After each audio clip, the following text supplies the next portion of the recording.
I'm Captain Kirk. Fascinating.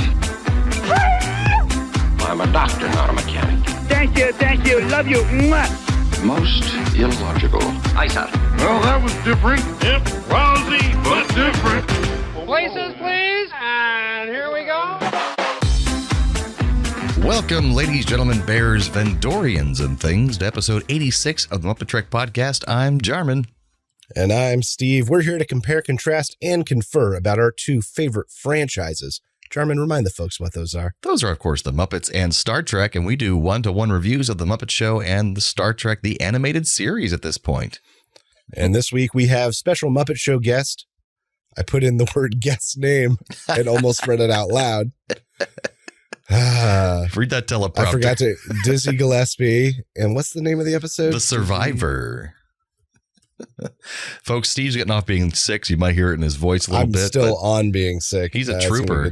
He's still showing up for us. I'm the survivor. That's right. All right. Do you want me to read that again? No, you're fine. I think you can keep it all right. Muppet Show guest Dizzy Gillespie and animated series episode The Survivor. And who is this person, Dizzy Gillespie, that we're going to be talking about tonight? Well, John Burks Gillespie, better known by his stage name Dizzy, was an American musician specializing in jazz trumpet. He was really what drove the popularity of a jazz style called bebop. He was one of the pioneers, and bebop had a faster tempo and was different from prior jazz in that it wasn't meant to be danced to. And because he broke this sort of convention, it opened up jazz to get really experimental and crazy. And he was like a big part of that. But what does our audience know him from? I mean, for most people, Dizzy Gillespie is one of 4 jazz musicians that most people can name. So that's pretty much it. And the trumpet. He's mainly known for the trumpet and well, yeah. And his giant inflating face and his cheeks that go out a mile. Yeah, dude. You get to see it a few times on the show. It is incredible. It doesn't look human. It's very strange. But what is he up to this week on the Muppet Show? Well, the backstage plot centers around an investigation from Inspector LeBrea from the environmental department, who's investigating a noise complaint. He puts a device backstage that hates loud noises, but especially hates trumpet. Oh, that's a problem for Dizzy Gillespie. Also, there's supposedly, I put this with the backstage, there's intercut scenes of Floyd Pepper and Zoot busking, presumably outside of the theater. It was strange. But it could have been on stage, but I put it backstage.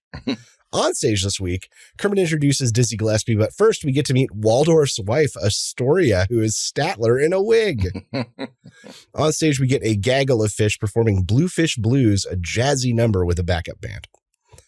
Kermit welcomes Dizzy to the stage, who joins the Electric Mayhem for the St. Louis Blues. It's a jazzy tune which features Dizzy singing, some soft shoe dancing, scatting, and then, of course, some trumpet. Up next, we get Veterinarian's Hospital. A pig is on the table, professing his love for Miss Piggy. Dr. Bob proposes brain surgery because there must be something wrong with him. And then it devolves into like general surgery jokes. It's like the most medically appropriate jokes maybe in the history of Veterinarian's Hospital. Following this, we get Jerry and the Atrix, the old lady band, and they perform Doo-Wah Diddy Diddy, and it is creepy as always. Dizzy then hits the stage with Zoot and Floyd. They perform Little Bit of Dis. It's jazzy, and we get scat from both Dizzy and Floyd while Zoot riffs. We then get a throwback. Fozzie hits the stage for some regular stand-up comedy. He opens with a waka waka. Fun fact I read about this. Even though that's like his catchphrase, this is the only time he says it on the show. The entire show? He said it in the movie. Oh. And that's what most people know it from, but this is the only time he said it on the show. Wow, weird. It originated in the Muppet movie. Waldorf's wife, Astoria, sort of hijacks Fozzie's routine, and Fozzie thanks her for being so funny and then gets off stage. Kermit introduces Dizzy for his last set. Dizzy performs like a semi-racist feeling Middle Eastern inspired number. Yeah, it was wearing odd. a turban. They perform Swing Low, Sweet Cadillac. He sings, he plays the drums, and eventually he does break out the trumpet. Kermit thanks Dizzy one last time. Dizzy admits that he admires frogs because of their ability to puff out their gullet. He then gives a very close-up demonstration of what Jarman described, with his whole face and like neck expanding. And that is what we call the Muppet Show. So, Jarman, what did you think of this week's episode with Dizzy Gillespie? Well, it was certainly, I've seen like cartoon representations of him before doing this and maybe pictures, but never get the full aspect of watching it happen in front of you on video. Just his whole head and neck expanding while he plays trumpet. It's really weird. I think I've seen pictures. I don't think I'd ever seen on video. Yeah. The act of the expansion. You don't forget that sight. That was mind blowing. That's like a lifetime of doing that to the point where his body just accommodated it. And you see like old footage of Louis Armstrong, his cheeks would be all puffed out too. But that generally, I played trumpet in high school and that wasn't something that you did because you're putting so much pressure on the front of your lips as you're blowing that you wouldn't really want to puff out your cheeks because that doesn't really help the pressure. So it's kind of just a thing that they did. They probably were self-taught because, you know, they're badasses, but I don't know. That was just crazy to see. And being a trumpet person back in the day, I really appreciated it. But well, just enough trumpeters ended up with those big, goofy, saggy cheeks that someone said, "There's got to be a better wig, guys. We don't have to do that anymore. We can't all grow beards." But I liked how his trumpets were always he would face forward, but the bell goes upwards. So that way like the hi-hat trumpet. Yeah, so he can like face the microphone, and that way it's not blowing straight into the microphone, which is kind of neat. But yeah, I thought it was a pretty good episode. I liked Waldorf's wife being there, which Statler. I was confused who's who. Which one's which? That's Waldorf because his wife is Astoria. The Waldorf Astoria. But that was cute. It was just having Statler in a wig. That was fun. I think the backstage plot of the sound inspector being there, where there's a trumpeter as the host, was pretty funny. It was, cute. It felt like I needed more of that. Yeah, like it felt like we put this device back there and we only got to see it played around with like once or twice. I feel like it needed more. I liked how they had Miss Piggy trying to seduce him so he wouldn't give them a bad grade, and then it turns out in the end that he's a huge Dizzy Gillespie fan, so he performs with him, which is pretty cute. That was good. Yeah, the guys in the alley, they kept cutting back to them in the alley busking or whatever's playing music. I didn't really understand that. It didn't really have there was no point to it happening. I was really confused, and it was done too much, I felt like. But otherwise, I feel like Dizzy was really good with the Muppets, and otherwise, so it was a decent upper middle episode for me. I don't know. What about you? I mean, I'm with you, kind of upper middle. I can't identify anything specifically wrong with it, but there were no sketches in it that I really enjoyed. We didn't get to see Dizzy do anything other than jazz, right? Like soft shoe dancing may qualify, but that's kind of it. It just, I agree. There just felt like there should have been more in there. And instead it was just mini sketches of guys busking. And we only had one time where Dizzy talked, and it was at the very end. Like otherwise he didn't really do any talking in scenes, and he wasn't bad. So I don't know why they had him do more of that, but I don't know. But yeah, I'd say upper middle. Certainly. Yeah. I don't have any specific issues with this, but it definitely won't be top 3. I can tell you. It's passing. It's a passing grade. Music this week, Bluefish Blues. Song written by Ray Charles.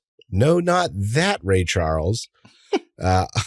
This guy was often referred to himself as the other Ray Charles. He took over for Larry Grossman, who wrote Pig Calypso and those, as musical consultant for the Muppet Show beginning in season 4. So he had just taken over, and this is one of his originals, Bluefish Blues. We get St. Louis Blues. 2 different versions of this song have been inducted into the Grammy Hall of Fame. The 1925 version with Bessie Smith and Louis Armstrong was inducted in 1993, and the 1929 version of Louis Armstrong and his orchestra was again inducted in 2008. Doo-Wah Diddy Diddy, originally performed by the Exeters, an American pop group, it was made famous by an English rock group, Manfred Mann. Oh, yeah. It topped the UK charts and then came back across the pond to the US and topped the US charts after being made in the US. Weird. Little bit of diss. I can't find much about this aside from the fact that it's written by Dizzy, and from what I can tell may have been an original piece for the show. Oh, wow. Swing Low, Sweet Cadillac. This is from a live album by the same name released by Dizzy in 1967. This album received mixed reviews, and I'm going to read the quote from the paper. A strangely popular album for Dizzy Gillespie, Swing Low, Sweet Cadillac represents a period in his career where he was adapting to the times, keeping his goof factor on board, and individually played as well as he ever had. This is not an essential listing in his vast discography. It's like, it's all right. It was good. He's good. It's not great. Jeremy, what did you think was the best Muppeteering moment this week? Even though they're weird and creepy and they fit in that uncanny valley, I have to give it to the geriatrics. There's just a lot going on in that scene. A lot of foot tapping and feet moving and heads moving and mouths moving and singing. There's animal. I think there's a cat or something in there too. So just like it's probably a very hard scene to put together and time really well. So I feel like that was impressive. So my best Muppeteering moment fits inside of that Muppeteering moment where they do a close-up on one of the grandmas and there's a thing of teeth in a jar up on a pedestal and the teeth sing along. And those teeth get my best Muppeteering moment because it was such a funny small gag that no one needed to put in there. Just that little bit of extra. And it was still good. There's that little bit of extra and that really did it. I like it. So what happened on this week's episode of Star Trek The Animated Series? All right. Well, we have The Survivor.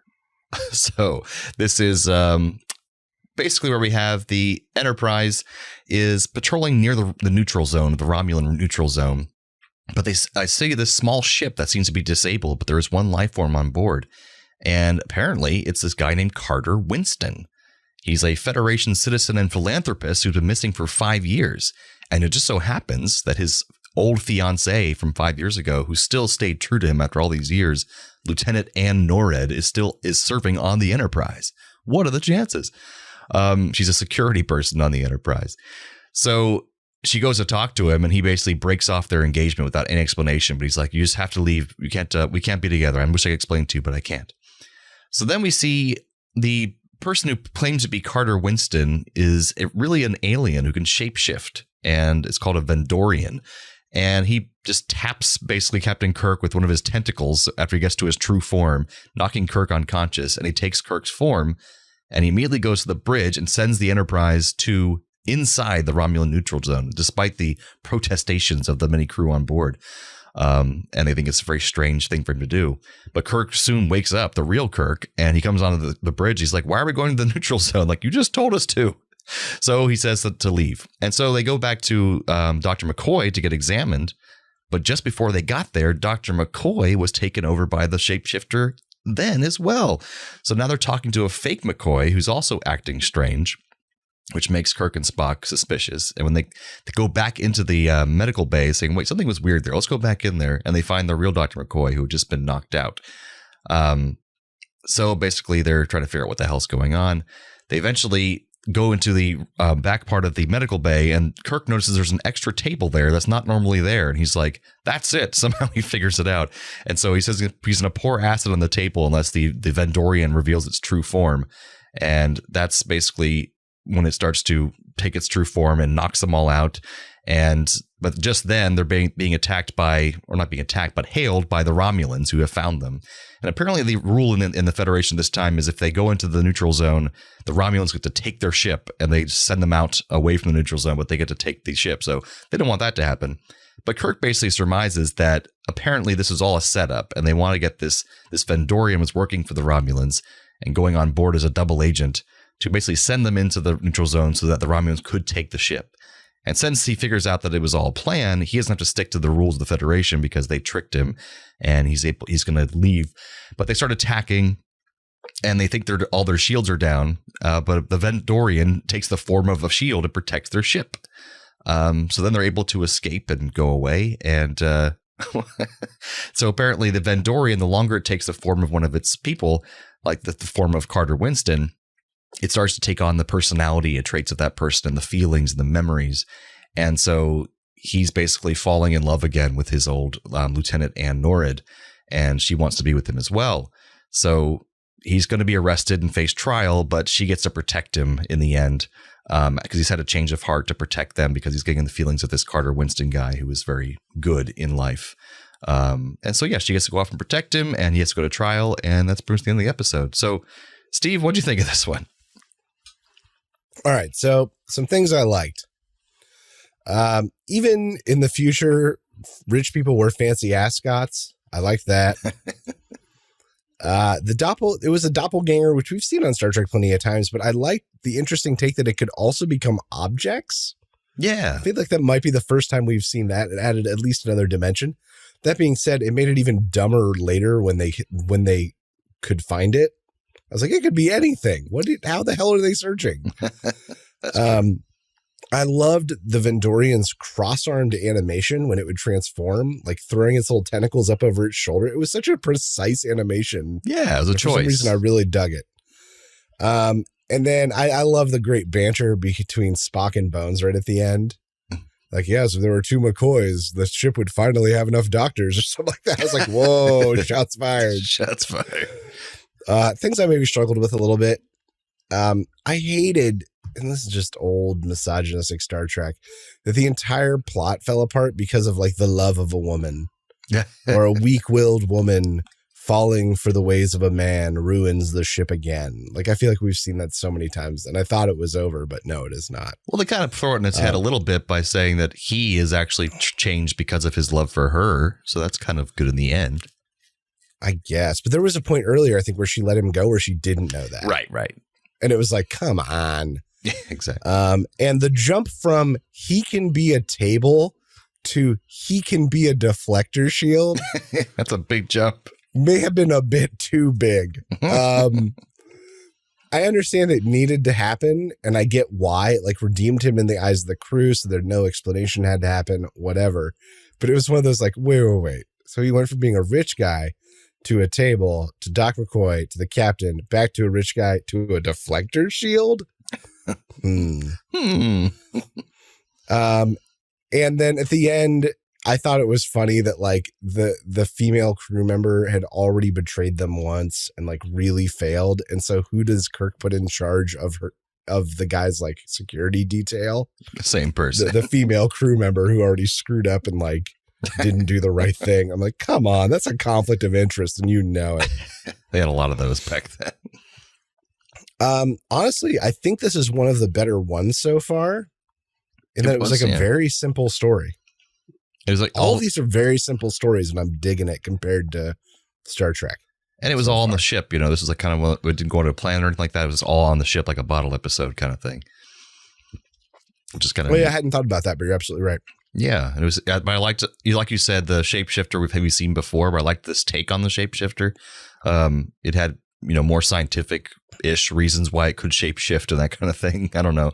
Like before, remember, it was just like, I learned the magic of shapeshifting. Remember that was that other episode. This is a little better than that. So yeah, I thought it was a fun episode too. It went by fast and there's no slow points. I don't think it kind of just, clipped along as all these episodes do. But anyways, for trivia for this thing, we have a rare guest voice in the show with no previous Star Trek connection, which is Ted Knight, who played Carter Winston's voice. And Knight you might recognize because he was famous as Ted Baxter on the Mary Tyler Moore Show. Mary Tyler Moore. That guy. Anyways, he was on that show at the same time, so I guess he didn't want to be credited for this, but he's not in the credits, but that's him as that voice. This is the only episode in which Dr. McCoy's daughter, Joanna, is mentioned. She was to be featured in the Way to Eden episode, which I think we talked about back when we reviewed that one. It was originally going to be titled Joanna, but this idea was scrapped. So she's just her first time being mentioned in canon. It's the only time the Constitution class Enterprise is seen firing her phasers and photon torpedoes simultaneously, which is pretty badass. Wow. Features one of the first truly exotic non-humanoid aliens ever depicted in Star Trek besides the Horta, because this wouldn't be possible in a live action show. The way it floats and has the tentacles and stuff, it would look terrible in the live action show. But it would have been a fucking marionette. It would have been terrible. Exactly. Paper mache. They had Organians, Medusans that are also exotic type aliens in the original series, but they were all just basically light effects. They weren't actual. And tangible. the Medusans, it was like a box with a light in it. Exactly. So this is the things you're able to do with this animated series at the time. But Steve, What are our Trek Muppet connections for this week?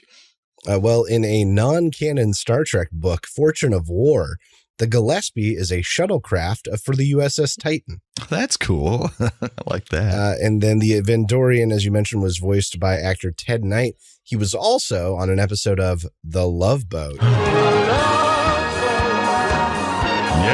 And as we've mentioned before, many Star Trek one-shot actors and Muppet Show guests have been on The Love Boat. That's amazing. Of course he was on The Love Boat. But these were basically the same episode, weren't they, Steve? Oh, yeah. Both of them feature someone confusedly in love. the pig on the table that we've never seen before with Miss Piggy, and Ann Norrid with Carter Winston. Oh, that's true. Both have fishy-looking creatures dancing around. We have the fish singer with the Gill brothers in the Muppet Show, and the weird fishy alien shapeshifter in the Star Trek episode. Both feature machines taking various readings, the inspector's noise machine, and Bones' malfunctioning medical device. Both have our main characters trying to stay within regulations. Kermit the Muppets with the sound regulations and the Inspector, and the Enterprise with the Federation regulations against going into the Romulan neutral zone. Both feature doctors. That's the end of it. Oh my gosh. I thought there was more, but there was not. Oh, what's that noise? Transporter malfunction. Oh, God. Transporter malfunction. All right, it's a part of the show where we transport one character from one episode to the other and vice versa. What you got for us, Steve?